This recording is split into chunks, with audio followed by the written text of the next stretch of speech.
Olá pessoal, meu nome é Guilherme. Eu sou pesquisador associado do projeto DataPB e professor do programa de pós-graduação em Ciência da Informação da UFPB. Hoje falaremos sobre a gestão de dados de pesquisa. Espero poder contribuir com esse assunto. Vamos lá? Por que fazer gestão de dados de pesquisa? Por um motivo muito simples. Nós, pesquisadores, estamos gerando dados o tempo todo. E esses dados são importantes para comprovar as nossas pesquisas, certo? E mais ainda, eles são importantes para ajudar outros pesquisadores, outras comunidades, através do compartilhamento em um repositório de dados, certo? Disseminar dados, certo? Não é simplesmente colocar numa planilha Excel e mandar por e-mail para um colega, certo? Não é guardar no pendrive, mas envolve toda uma etapa de ações que devem ser feitas. Eu costumo chamar, nós não guardamos dados, nós publicamos dados, certo? Então, associado a este fazer, existe uma série de coisas que nós devemos atentar para uma correta gestão de dados. Uma delas é o uso dos princípios FAIR. Devemos também sempre se lembrar em termos um plano de gestão de dados. Eu ainda não mencionei, mas talvez o processo mais importante na gestão de dados de pesquisa seja seguir um ciclo de vida de dados. O que seria um ciclo de vida de dados? Nós podemos entender um ciclo de vida de dados como um conjunto de atividades sequenciais pelas quais os dados passam, desde o momento da sua criação ou da sua coleta, até o momento de um eventual descarte. Existem diversos modelos de ciclo de vidas. Para citar alguns, nós temos o já conhecido modelo do Data One, que é uma iniciativa americana. Nós temos também aqui no Brasil um modelo conhecido como Ciclo de Vida de Dados para a Ciência da Informação, que embora o nome tenha Ciência da Informação, ele pode ser adaptado para qualquer instância. Pode ser usado nas ciências sociais, pode ser usado nas ciências da vida, onde você quiser adaptar. Então, fica a dica. A primeira coisa é encontrar um modelo de ciclo de vida de dados e adequá-lo às suas necessidades. Bem, como mencionado anteriormente, simplesmente disponibilizar para os colegas, para a comunidade, um conjunto de dados em um pendrive não significa que os mesmos estejam publicados, assim como também não distribuí-los através de uma planilha Excel por e-mail, certo?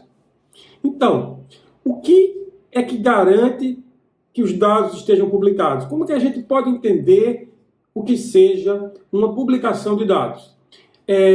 Vou mencionar agora algumas ações que, a partir delas, nós podemos dizer, sim, os dados foram publicados corretamente. A primeira coisa é depositar os dados em um repositório de dados, tá? É depositá-los em um repositório. Existem diversos repositórios de dados que podem ser utilizados para este fim. Você pode instalar na sua instituição, por exemplo, o Dataverse, o CKAN, ou usar repositórios de dados mantidos pela comunidade, tá? Como o Figshare ou como o Zenodo. Então, lembrado, a primeira coisa a ser feita é depositar os dados em um repositório adequado para isso. Uma outra tarefa, um outro passo importante seria descrevê-los.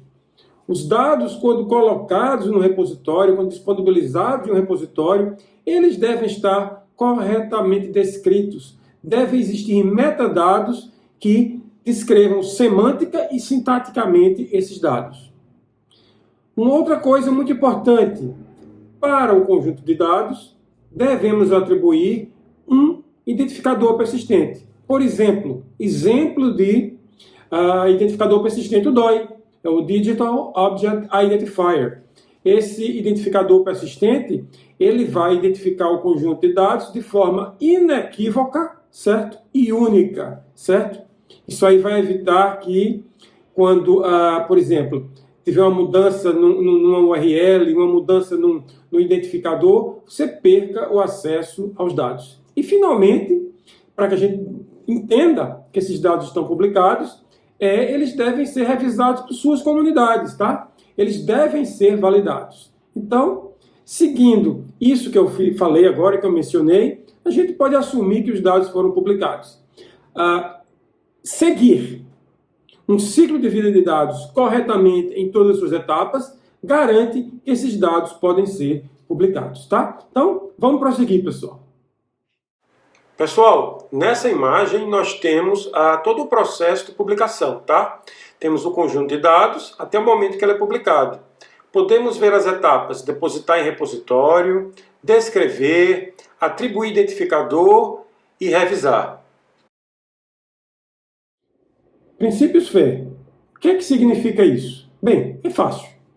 Os princípios FAIR são um conjunto de diretrizes que, quando seguidos, contribuem para garantir que seus dados serão localizáveis, acessíveis, interoperáveis e reutilizáveis.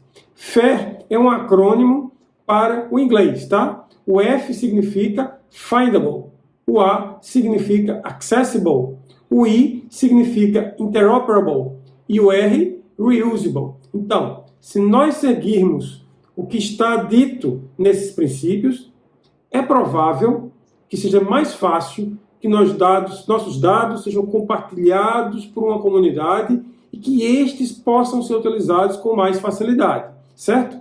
Então, é importante aplicar os princípios FAIR ao longo das etapas de um ciclo de vida. Nessa figura, nós temos os princípios FAIR. Podemos ver o localizável, o acessível, o interoperável e o reutilizável. Abaixo de cada princípio, identificado por uma cor distinta, nós temos os subprincípios. Se esses subprincípios forem atendidos na sua íntegra, então nós podemos dizer que o conjunto de dados é FAIR compliant, ou seja, é aderente a FAIR na sua íntegra, contribuindo dessa forma para um acesso facilitado e para uma disseminação otimizada desse dataset. Plano de gestão de dados, PGD, ou em inglês, Data Management Plan, DMP, certo?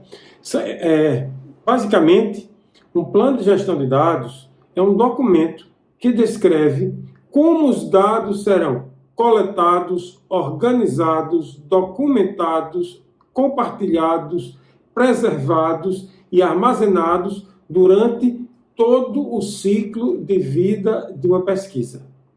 Existem algumas ferramentas que possibilitam a geração automatizada de planos de gestão de dados, tá? Exemplos dessas ferramentas: DMP Tool ou DMP Online.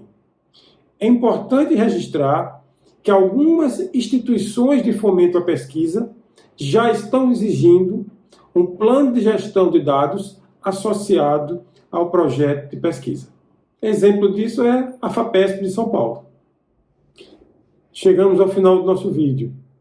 Tudo isso que eu mencionei são apenas elementos muito superficiais acerca da gestão de dados de pesquisa. Mas eu espero que tenha despertado em vocês o interesse de pesquisar sobre esse assunto, tá? Então, obrigado por assistir e estamos aqui disponíveis no projeto DataPB para ajudar no que for possível. Até mais!